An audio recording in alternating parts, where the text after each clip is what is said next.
پاکستان نے اسرائیلی عزائم کی نگرانی کے لیے عرب اسلامی ٹاسک فورس بنانے کا مطالبہ کر دیا۔ وزیر خارجہ اسحاق ڈار کا عرب اسلامی ممالک کے وزرائے خارجہ اجلاس سے خطاب۔ کہا OIC کی اپیل کے مطابق اسرائیل کی اقوام متحدہ کی رکنیت معطل کرنے کی کوشش کی جائے۔ سلامتی کونسل کو غزہ میں بین الاقوامی محافظ فورس کی تعیناتی سمیت عملی اقدامات کرنے چاہیے۔ اسرائیل کی غیر قانونی دراندازیوں کا سلسلہ روکنا ضروری ہے۔ عرب اسلامی دنیا کو متحد ہو کر اس کا مقابلہ کرنا چاہیے۔ اسرائیل کے احتساب کا معاملہ عالمی نظام کی ساکھ کا امتحان ہے۔ سلامتی کونسل کو اسرائیل پر ذمہ داری عائد کرنی چاہیے۔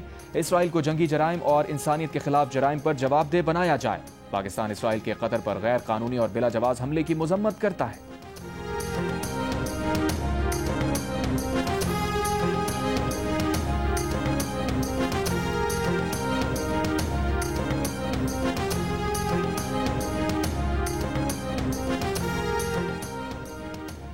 اسرائیلی اقدامات نے اسرائیل کے ساتھ تعلقات کے موجودہ معاہدے کو خطرے میں ڈال دیا ہے۔ آج ہونے والے عرب اسلامی سربراہی اجلاس میں پیش کی جانے والی قرارداد کا مسودہ سامنے آ گیا۔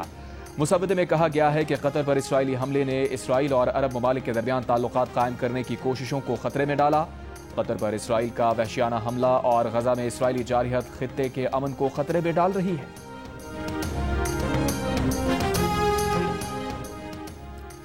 ایران نے مسلمان ممالک سے اسرائیل کے خلاف مشترکہ آپریشن روم بنانے کا مطالبہ کر دیا۔ ایک بیان میں ایرانی سپریم نیشنل سیکیورٹی کونسل کے سیکریٹری علی لاریجانی نے کہا، کسی عملی اقدام کے بغیر صرف تقاریر پر مشتمل اجلاسوں سے اسرائیلی حکومت کا کچھ نہیں بگڑے گا۔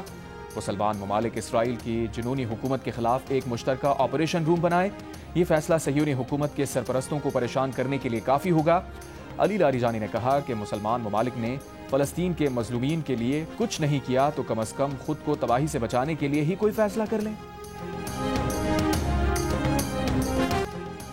ایشیا کپ کے میچ میں بھارتی کرکٹ ٹیم نے پاکستانی ٹیم کو 7 وکٹوں سے ہرا دیا۔ 128 رنز کا ہدف 16ویں اوور میں حاصل کر لیا۔ پہلے پاکستانی بیٹرز ناکام ہوئے، پھر بولرز بھی خاص کارکردگی نہ دکھا سکے۔ سائم ایوب نے 4 اوور میں 35 رنز دیے اور 3 وکٹیں لی۔ محمد نواز نے 3 اوور میں 27 اور شاہین آفریدی نے 2 اوور میں 23 رنز دیے۔ ایشیا کپ میں بھارتی ٹیم کے خلاف میچ میں پاکستانی ٹیم کی بیٹنگ لائن حسب معمول لڑکھڑا گئی۔ Top order out of order ہو گیا۔ اوپنر سائم ایوب 0 پر out, 1 down Muhammad Haris 3 run پر ہی ڈاؤن۔ کپتان سلمان علی آغا کا بلہ بھی نہ چلا، صرف 3 رن پر واپس چلے گئے۔ محمد نواز 0 پر آؤٹ ہوئے۔ صاحبزادہ فرحان نے 44 گیندوں پر 40، فخر زمان نے 17 رن بنائے۔ پاکستانی ٹیم کی اننگ 127 رنز پر سمٹ گئی۔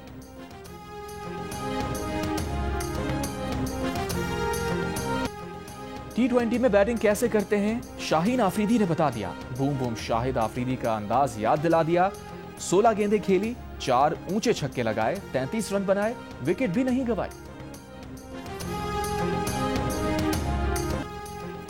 سیلاب زدہ علاقوں میں گھریلو صارفین کے اگست کے بجلی کے بل معاف کر دیے گئے۔ وزیر اعظم شہباز شریف نے اعلان کر دیا، کہا سیلاب متاثرین کے بل حکومت بھرے گی، جو لوگ بل ادا کر چکے ہیں انہیں رقم واپس کی جائے گی۔ وزیر اعظم کا سیلاب زدہ علاقوں کے کمرشل صارفین کے بلز کی وصولی مؤخر کرنے کا بھی اعلان۔ کہا زرعی اور کمرشل صارفین کے بجلی کے بلز کا حتمی تخمینہ لگانے کے لیے بجلی کی تقسیم کار کمپنیز کو ہدایات جاری کر دی ہیں۔ کھلے آسمان تلے بیٹھے سیلاب متاثرین کی مشکلات سے پوری طرح آگاہ ہیں۔ سیلاب متاثرہ ہر شخص کی دوبارہ اپنے گھر میں آباد کاری تک چین سے نہیں بیٹھیں گے۔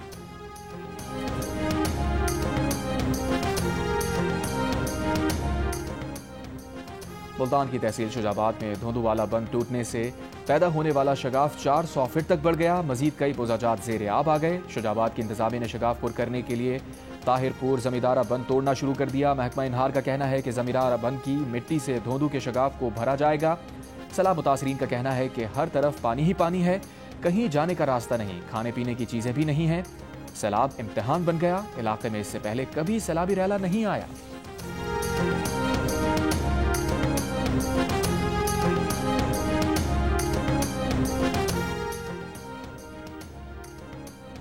ہزاروں بستیاں اجاڑنے کے بعد پنجاب بھر کے دریاؤں میں پانی کی صورتحال معمول پر آنے لگی۔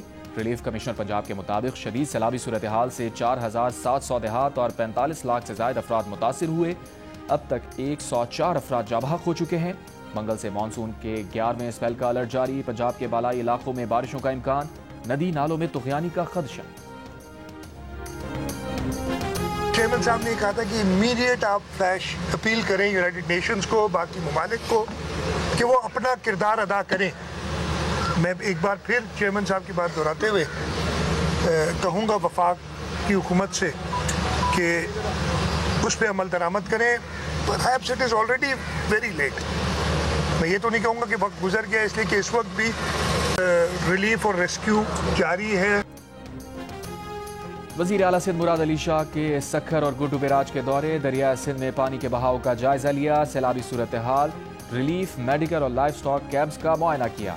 پنجاب سے آنے والے سیلابی ریلوں کے بارے میں بریفنگ لی، کمزور اور حساس مقامات پر نگرانی کی ہدایت۔ کہا موسمیاتی تبدیلی کی وجہ سے ہر چند برسوں کے بعد ہمیں سیلاب کا سامنا کرنا پڑتا ہے۔ وزیر اعظم سے کہتے ہیں ریلیف کے لیے ہنگامی بنیادوں پر اقوام متحدہ سے اپیل کی جائے۔ ہر سال دریا کے بہاؤ میں تبدیلی آتی ہے، پانی آتا ہے تو نقصان ہوتا ہے۔ حکومت سندھ کی پہلی ترجیح لوگوں کی جان بچانا ہے، اپنی تیاریوں سے مطمئن ہے۔ کشمور ضلع میں تقریباً 30,000 لوگوں کو محفوظ مقام پر منتقل کیا۔ لوگوں کے انخلاء میں کوئی مشکل نہیں ہوئی، تعاون پر سندھ کے لوگوں کو سلام پیش کرتے ہیں۔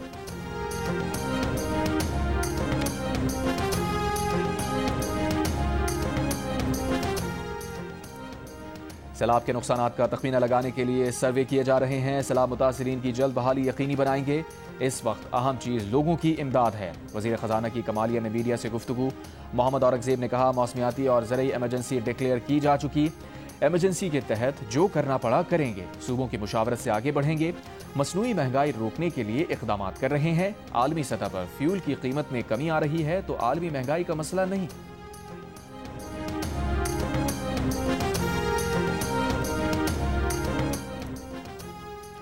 پاکستان میں سیلاب سے ہونے والے نقصانات کا تخمینہ لگانے کے لیے مردم شماری اور زراعت شماری کا ڈیٹا استعمال کرنے کا فیصلہ، انفراسٹرکچر اور کاروبار کی تباہی کا پتہ لگانے کے لیے اکنامک شماری سے بھی مدد لی جائے گی۔ ذرائع کے مطابق زراعت شماری سے حاصل ڈیٹا سے فصلوں اور لائف سٹاک کے نقصانات کا تجزیہ کیا جائے گا۔ دستیاب ڈیٹا اور سافٹ ویئر کے استعمال سے سیلابی نقصانات کا سروے کیا جائے گا۔ وفاقی وزیر ترقی و منصوبہ بندی احسن اقبال نے دائرہ شماریات کو ہدایات جاری کر دیں۔ IMF کا پاکستان میں سیلاب سے اموات پر اظہار افسوس، کہا پاکستان میں مانسون بارشوں سے ہونے والے نقصانات کا جائزہ لیا جا رہا ہے۔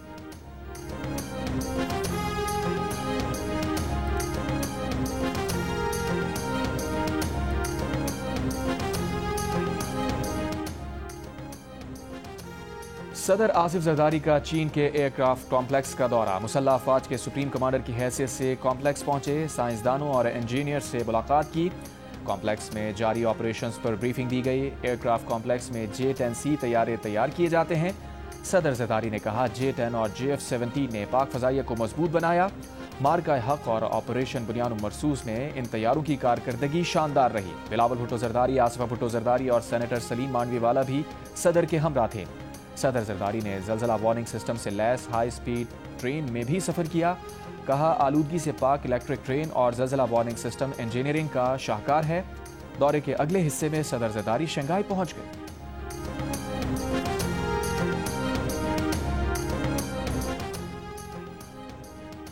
اسرائیلی جارحیت کے خلاف قطر سے اظہار یکجہتی کے لیے عرب اور اسلامی ممالک کا 2 روزہ اجلاس، دوحہ میں وزرائے خارجہ اجلاس سے قطر کے وزیر اعظم شیخ محمد بن عبد الرحمان کا خطاب، کہا اسرائیلی حکومت جان بوجھ کر جنگ کا دائرہ خطے کے دیگر ممالک تک پھیلا رہی ہے، اسرائیلی حملے کا سخت اور مؤثر جواب دیا جانا چاہیے، عالمی برادری دوہرا معیار چھوڑے اور اسرائیل کو اس کے تمام جرائم پر جواب دہ ٹھہرائے۔ اجلاس میں نائب وزیر اعظم اور وزیر خارجہ اسحاق ڈار سمیت سعودی عرب، ترکی، یمن اور دیگر اسلامی ممالک کے وزرائے خارجہ شریک ہوئے۔ آج ہونے والے سربراہی اجلاس میں عرب لیگ اور اسلامی تعاون تنظیم کے تحت اسرائیل کے خلاف مشترکہ قرارداد منظور کی جائے گی۔ سربراہ اجلاس میں وزیر اعظم شہباز شریف بھی شریک ہوں گے۔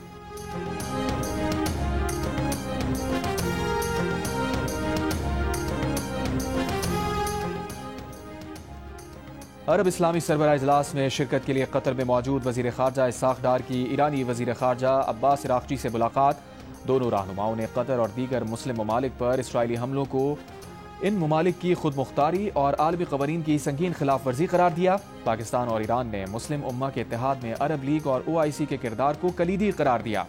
دونوں رہنماؤں کا فلسطینی عوام کی آزادی اور حق خود ارادیت کی جدوجہد کی بھرپور حمایت کا اعادہ۔ اسحاق ڈار مصری ہم منصب بدر عبداللطیف اور ملائیشیا کے وزیر خارجہ محمد حسن سے بھی ملے۔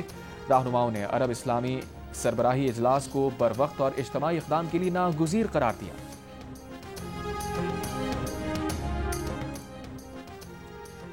قطر میں حالیہ واقعات پر صدر ٹرمپ ناخوش ہیں۔ مذاکرات متاثر ہو سکتے ہیں، تاہم اسرائیل سے تعلقات بہت مضبوط ہیں اور رہیں گے۔ فلسطینی ریاست کو تسلیم کرنے والے ممالک کو رد عمل سے خبردار کیا تھا۔ اسرائیل کا رد عمل انہی فیصلوں کا نتیجہ ہے۔ امریکی وزیر خارجہ کی گفتگو، مارکو روبیو اسرائیل پہنچ گئے۔ اسرائیلی وزیر اعظم نے نیتنیاہو سے ملاقات کی۔ میڈیا سے گفتگو میں کہا قطر میں ہونے والی میٹنگ میں شریک نہیں ہو رہے۔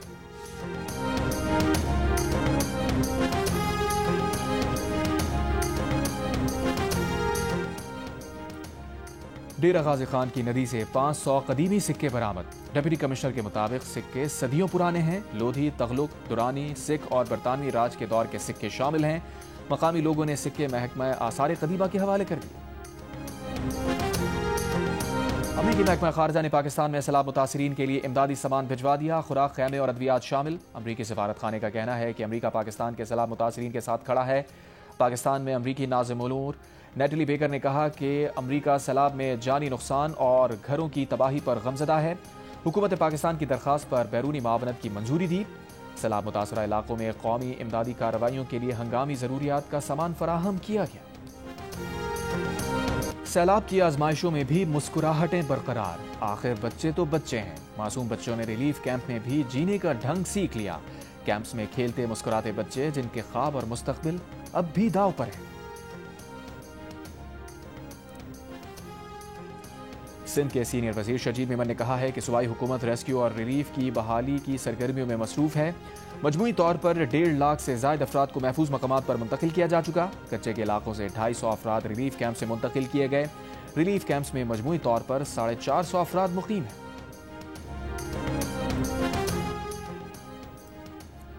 کراچی واٹر کارپوریشن نے ہب کینال کے متاثرہ حصے کا مرمتی کام مکمل کر لیا۔ میئر کراچی مرتضی وہاب نے ویڈیو جاری کر دی، کہا سیلابی ریلے سے ہب کینال کے متاثر ہونے والے 20 میٹر حصے کی مرمت 48 گھنٹوں میں مکمل کر کے پانی کی فراہمی بحال کر دی۔ میئر کراچی نے کہا کہ بدقسمتی سے ہمارے حریف ہمیشہ حقائق کو سمجھے بغیر الزامات لگا دیتے ہیں۔ ہم کام جاری رکھیں گے اور حریفوں کی دوغلی پالیسی بے نقاب کریں گے۔ میئر کراچی کا اولڈ سٹی ایریا کا دورہ، ترقیاتی کاموں کا جائزہ لیا۔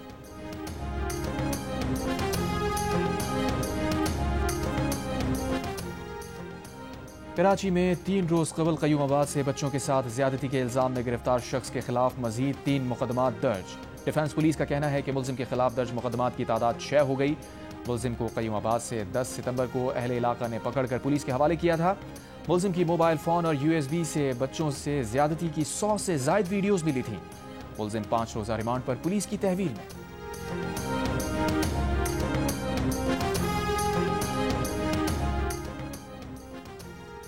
کراچی کے علاقے کرنگی مدینہ کالونی سے شادی کے روز دلہا لاپتہ۔ 3 دن پہلے پیش آئے واقعے میں اب تک دلہے کا پتہ نہ چل سکا۔ اہل خانہ کے مطابق جہانزیب شادی کے روز شام 6 بجے سیلون گیا تھا، پھر اس کا پتہ نہیں چلا۔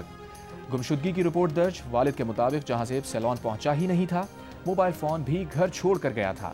پولیس کے مطابق CCTV سے مدد لی جا رہی ہے۔ جہانزیب کے موبائل کا ڈیٹا بھی چیک کیا جا رہا ہے۔ جہانزیب کے والد کو اس کے اغوا کا شبہ ہے۔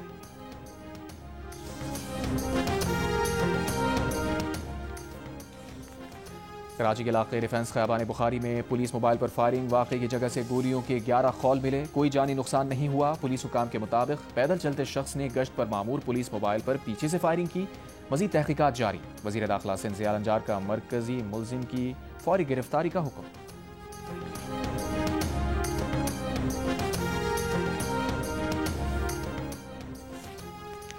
راولپنڈی میں مبینہ طور پر خاتون کو جلا کر قتل کر دیا گیا۔ مقتولہ کے بیٹی کا الزام ہے کہ اس کی چچی نے والدہ کو کمرے میں بند کر کے آگ لگائی، شواہد چھپانے کے لیے کمپریسر پھٹنے کا ڈرامہ رچایا۔ مقدمہ درج، مقتولہ کا دیور زیر حراست، پولیس تحقیقات جاری۔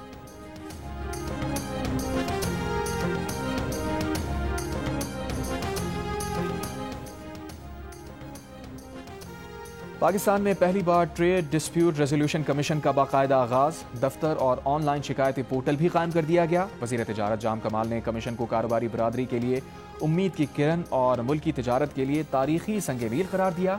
کہا کاروباری طبقے کے لیے شفاف، تیز اور مؤثر با اختیار نظام پاکستانی اور بیرونی کمپنیز کے درمیان تنازعات کے حل میں نیا باب ثابت ہوگا۔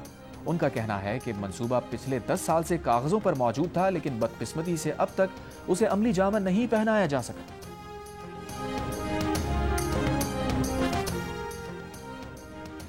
گورنر سندھ کامران خان ٹسوری کی چین کے شہر شوزوں میں میئر سے ملاقات، حیدرآباد اور شوزوں کو سسٹر سٹیز قرار دینے کی تجویز پر غور۔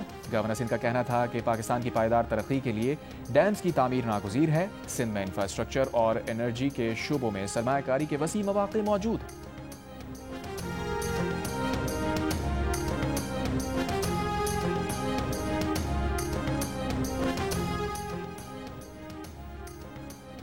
ایک عہد تمام ہوا، صوفی تھا جس کا نام۔ سپورٹس جرنلزم کو نئی جہت سے روشناس کرانے والے سینئر صحافی اور جیو نیوز کے سپورٹس ایڈیٹر سید محمد صوفی انتقال کر گئے۔ 80 سالہ سید محمد صوفی روزنامہ جنگ سمیت کئی اخبارات اور رسائل سے منسلک رہے۔ مارشل لاء کے دور میں آزادی صحافت کی جدوجہد کے دوران قید و بند کی صعوبتیں بھی برداشت کی۔ سید محمد صوفی کی نماز جنازہ اتوار کو بعد نماز عصر کراچی میں ادا کی گئی۔ Chairman P C B Mohsin Naqvi کا کہنا ہے کہ سید محمد صوفی کے انتقال سے اسپورٹس جرنلزم کے سنہری دور کا خاتمہ ہو گیا ہے۔ صحافت کے لیے ان کی خدمات کو ہمیشہ یاد رکھا جائے گا۔ سابق کپتان وسیم اکرم، شاہد آفریدی اور دیگر کھلاڑیوں کا سید محمد صوفی کے انتقال پر تعزیت کا اظہار۔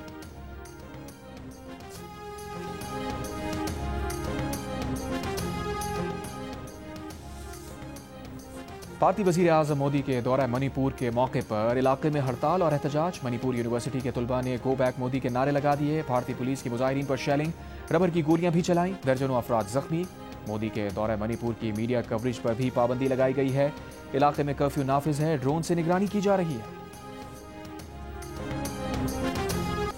اسرائیل نے وحشیانہ حملوں میں غزہ کے 2 لاکھ سے زائد فلسطینیوں کو شہید اور زخمی کیا۔ اسرائیل کے سابق قومی چیف نے اعتراف کر لیا۔ ایک بیان میں کہا، غزہ کی 22 لاکھ آبادی میں سے 10% سے زائد افراد ہلاک یا زخمی ہو چکے ہیں۔ غزہ پر اسرائیل کے وحشیانہ حملے جاری، صبح سے اب تک مزید 50 سے زائد فلسطینی شہید۔ غزہ شہر میں بلند عمارتوں کو تباہ کرنے کا سلسلہ بھی جاری۔ غزہ شہری دفاع کے مطابق اسرائیلی بمباری سے گزشتہ روز 6000 سے زائد فلسطینی بے گھر ہوئے۔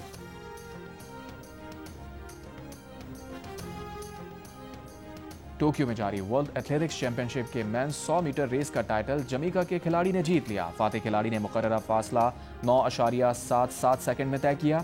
ویمن ایونٹ کا گولڈ میڈل امریکہ کی میلیسا جیفرسن کے نام رہا۔ انہوں نے 10.61 سیکنڈ میں فنش لائن عبور کی۔